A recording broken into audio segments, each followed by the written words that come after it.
what's up guys, welcome back to my channel, and if you're new here then welcome to our little corner of the internet. Today we're going to be watching a video titled How the Iran War Spiked Oil Prices. Without further ado, let's see what this video is about. Of the Strait of Hormuz was not quite as bad as you probably thought.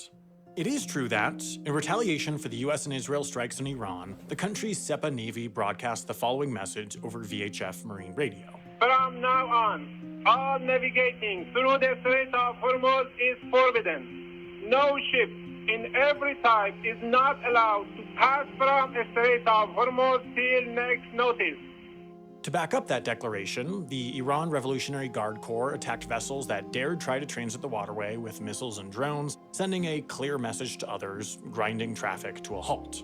It's also true that 20% of the world's oil passed through this choke point up until the war.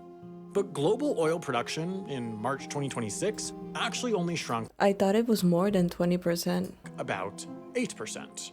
Prices, however, spiked a massive 60%, 7.5 times more than the contraction in supply. What? This is perhaps counterintuitive, but how this happened and what happens next is explained by the full complexity of the global oil markets. The Gulf is undoubtedly the world's most important oil production region. It has both the greatest reserves and the lowest cost of production, making it no surprise that it quickly developed into one of the world's greatest concentrations of wealth. The smallest country on the waterway, Bahrain, no larger than the city of New York, is still the world's 35th largest oil producer, outputting about 200,000 barrels a day, even though its economy is fairly well diversified away from oil extraction. It focuses a good bit on refining oil from Saudi Arabia, as well as manufacturing, finance, and other sectors. Neighboring Qatar is similar. It's the next largest Gulf producer at 1.3 million barrels a day, though it too has diversified its economy by specializing in natural gas production. Its Ras Laffan industrial city is single-handedly responsible for 20% of the world's liquid natural gas supply. Then there's Kuwait, the world's 10th largest producer at 2.6 million barrels a day. Though in this case, there's little diversification. Oil completely dominates the small country's economy. These three nations, Bahrain, Qatar, and Kuwait, were put in a tricky, almost existential situation by the closure of the strait, as they're each 100% reliant on oil tankers transiting the waterway to export their product. It was absolutely devastating to their economies, but less so to the global economy, as they collectively represent just 16% of Gulf oil production. Their influence on global prices is rather minimal. The rest of the Gulf countries, though, are in a very different, more promising situation. This is probably why I was like, I haven't noticed. Well, I don't really check the gas prices, honestly, because I don't really know how to calculate them anyways. I just go there, say, give me, 20, give me a 30. And I just hope for the best. I should probably look into that. I don't even know how many liters my car can take. I'm not very good at putting gas in anyways. Last time I went, not last time, but it was probably a few times ago when I went to put gas, I put the gas thing in, and for some reason my car, it starts clicking all the time, it doesn't go in properly, and then it started spitting gas all over me. Yeah. The next largest producer, the United Arab Emirates, produces about 4.1 million barrels a day, more than the previous three combined, but crucially, it has a small coastline on the other side of the strait. Most Emirati production is in or near the Gulf, as that's where the oil physically is, but in 2008, it started building a pipeline. While official government statements tended to focus on the cost and time savings of exports bypassing the strait, the true purpose was hardly a secret. Iran had long threatened to shut down the Strait of Hormuz, and the UAE knew they could actually do it. It's only 20 miles wide, the shipping lanes are even smaller, and all they'd have to do is lay some mines or launch some rockets to keep ships from trying. Well, before the war, a substantial portion of the UAE's oil was loaded onto tankers at Das Island. A slim majority was sent via the pipeline and loaded at the port of Fujairah, meaning the country was already fairly resilient when this strategic threat came into reality. Iran itself, the world's 7th largest producer, has actually, perhaps counterintuitively, developed a very similar strategy. Prior to the war, its primary export point was Karg Island. Like with the UAE and most of its neighboring countries, the Iranian Gulf shoreline is fairly shallow, so this island, connecting to oil fields by pipeline, allows large tankers to dock and load to full capacity. Despite Iran's 4.2 million barrels a day of production, 90% was exported via this one terminal. an incredible concentration. But just as other Gulf countries were worried about Iran shutting down the Strait of Hormuz, so too was Iran for its foes, so it built its own pipeline to the other side of the strait. The port of Jusk was rarely used in practice prior to the war, but it's believed it could handle about 15% of normal export flows with existing infrastructure, and more with some upgrades.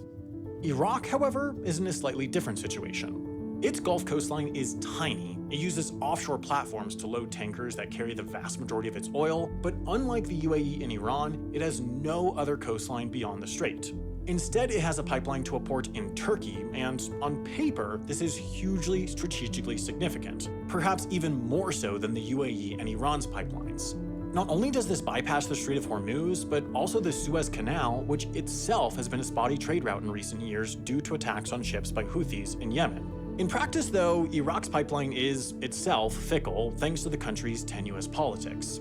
It's routed through the ethnically distinct region of Kurdistan, which, while part of Iraq, has its own autonomous government and in many ways acts as a separate state.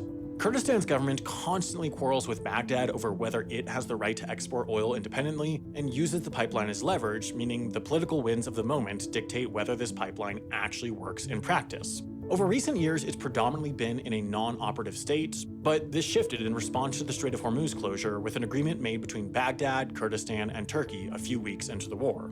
It's believed that, in time, this route could ramp up to 600,000 barrels a day, representing close to 15% of pre-war export totals. Lastly, there's Saudi Arabia, the Gulf's definitive oil production giant. It is the only Gulf country with a Red Sea coastline, and it's taken advantage of this to build a massively capable contingency plan. Its 750-mile, 1,200-kilometer east-west pipeline was built in response to the Iran-Iraq war in the 80s, and while Iran never closed the strait during this conflict, both it and its enemy attacked tankers in the Gulf, and Saudi Arabia believed a closure could be a natural evolution of this strategy. It's not entirely clear exactly how much capacity the country could divert via this route. While the pipeline itself can operate at as much as 5 million barrels a day and could potentially surge to 7 million a day by converting its parallel natural gas line to carry crude as well, analysts believe the bigger constraint is the tanker loading terminals at its terminus, the port of Yanbu, citing perhaps just 5 million barrels a day of capacity. Regardless, that's a tremendous amount of oil. So much so that it still maintains Saudi Arabia's spot as the world's third largest producer despite the closure of the strait. Collectively, these four pipelines provide considerable export capacity, dampening the impact of the strait's closure. And that's added to the fact that even as Iran blockaded the strait, a drip feed of tankers were getting through. So far, these have predominantly been those exporting Iranian oil or linked to Iranian allies, but regardless. There was also the cruise ship, which was just wild to me that the cruise ship passed the Strait of Hormuz recently. But it had been stuck there for a lot of days, but still. Like, I wonder if there was people in that cruise ship just, on a cruise.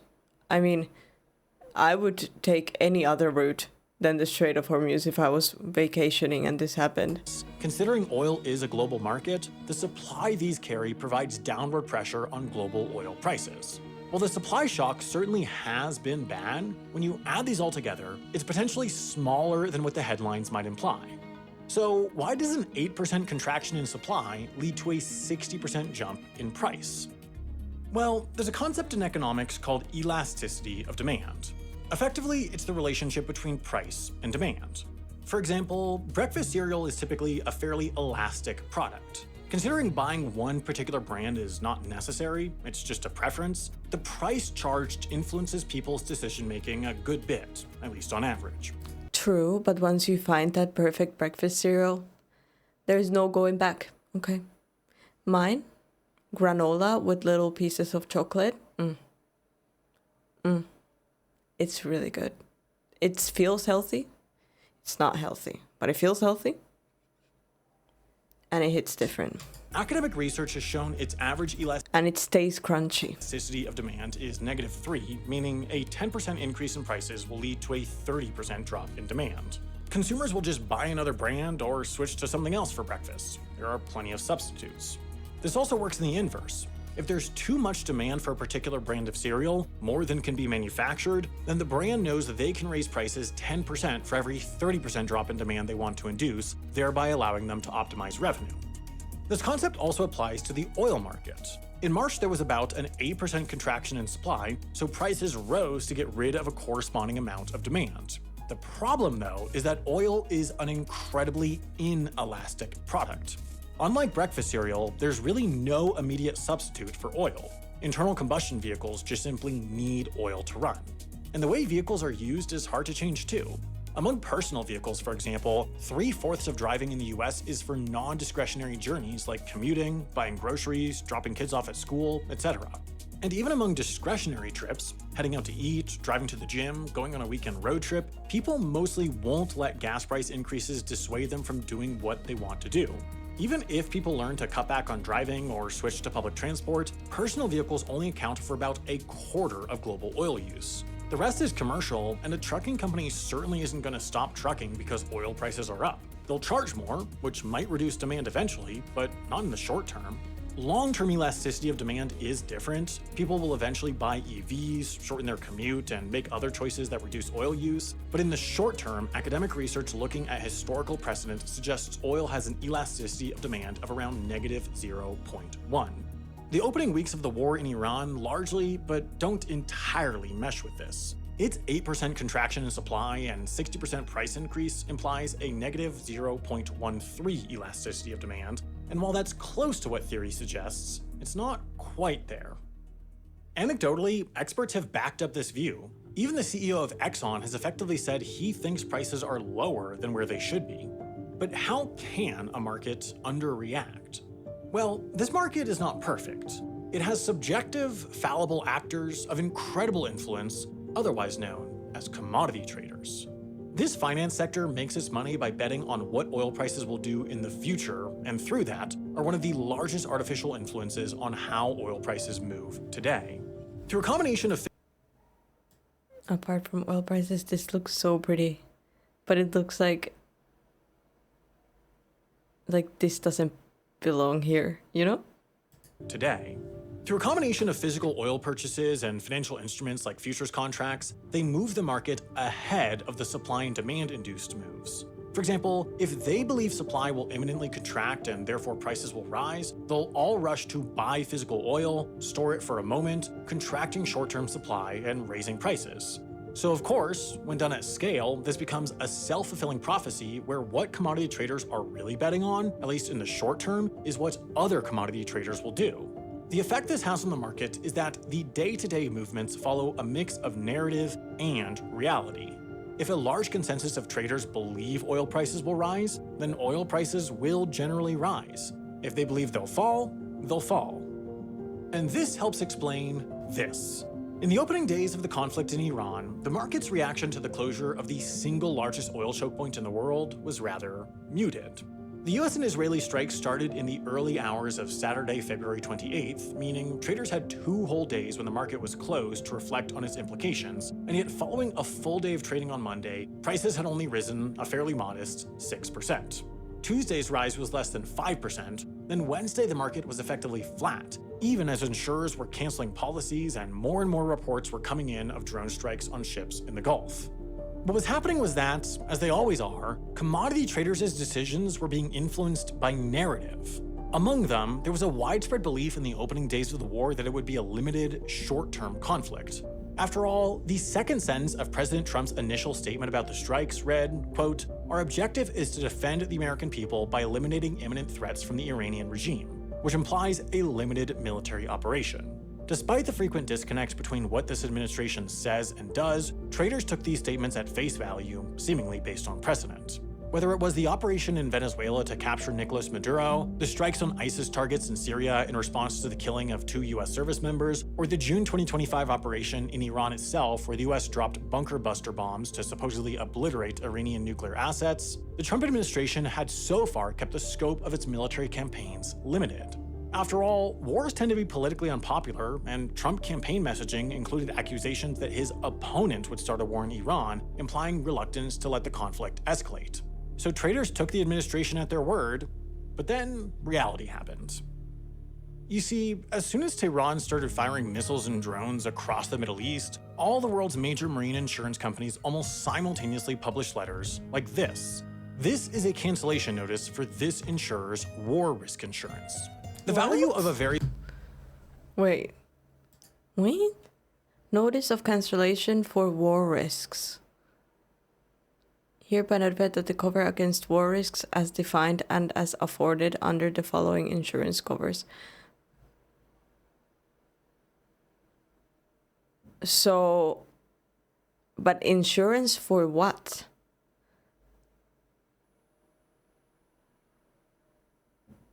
Insurance for what though? Like if you already had war risks included in any insurance, shouldn't it just stay that way? I don't understand insurances though neither, so. Notice for this insurer's war risk insurance. The value of a very large crude carrier ranges between $80 and $130 million, and even at pre-war oil prices, its cargo was worth upward of $130 million. This means that ship owners simply have to have insurance. It's just too big of a risk for a single company to bear independently. Owners hold policies for just about every risk imaginable: groundings, collisions, breakdowns, fire, but the major insurers operate an independent body called the Joint War Committee that essentially decides which global regions are at high risk for conflict. In recent years, this has included places like the coast of Venezuela, Gulf of Guinea, Black Sea, Red Sea, and all the waters near Iran. Within these areas, vessels are effectively required to carry additional war risk insurance to cover strikes by missiles, drones, mines, and more. But crucially, these policies can be canceled by the insurers with 72-hour notice, and this is exactly what all the insurers did when the war started. This was one of the biggest plot points that woke the market up to the reality of this disruption. Regardless of the physical impediments, bureaucratic ones made it functionally impossible for oil to float out of the Gulf.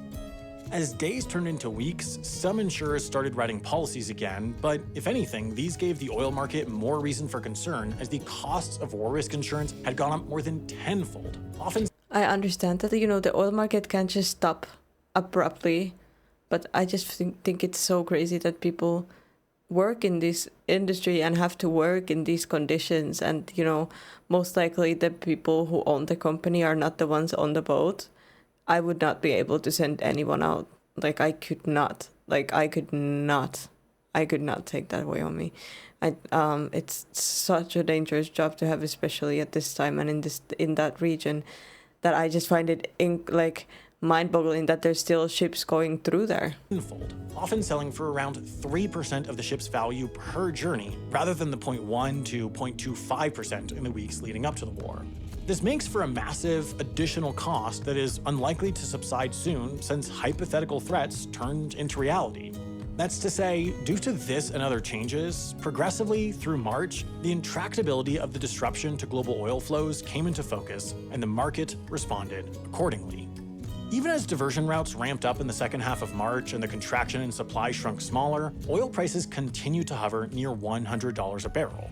For every bit of supply that came back online, traders' sentiments appeared balanced in the other direction by growing concern about the potential length of the disruption. The illusion of Gulf stability has been shattered. Over recent years, as these countries grew wealthier and more developed, the market started to believe that they were geopolitically isolated from the tumult in the broader Middle East. Iran's ability to shut down the entire region's economy overnight demonstrated the frailty of that belief, and so the continued supply of Gulf oil is not as guaranteed as markets might have thought before the war began. The market will likely price this uncertainty in long term, so until the Strait of Hormuz is no longer relevant for global oil logistics, the uncertainty in its continued operation will likely have the entire world paying more at the pump. You might be surprised to learn that the UAE is one of the countries that has restricted access to the internet. You can't use FaceTime, WhatsApp calls, or other internet calling apps there, and they also block access to sites that they consider a violation of their cultural and religious norms. This is just one example of the internet not being truly global. Another that I encounter all the time while in Europe is smaller US-focused sites not being accessible due to non-compliance with GDPR regulations. Then there's connectivity sites who use our language. But that was an interesting video. It gave me a lot more perspective to what is actually going on, since I wasn't really aware of what like the price changes meant and everything. I still can't pump my own gas, so if there's anyone who wants to pump my gas next time, let me know, because I will get someone. But yeah. Oh, and my brakes failed the other day. Oh, I got stuff to tell, guys. If you want like story times and stuff, you need to come to Twitch, where we chat and talk, because I, that's where I mostly tell about my personal life. So if you do want to join, the link is in the description. Thank you so much for joining me for this video.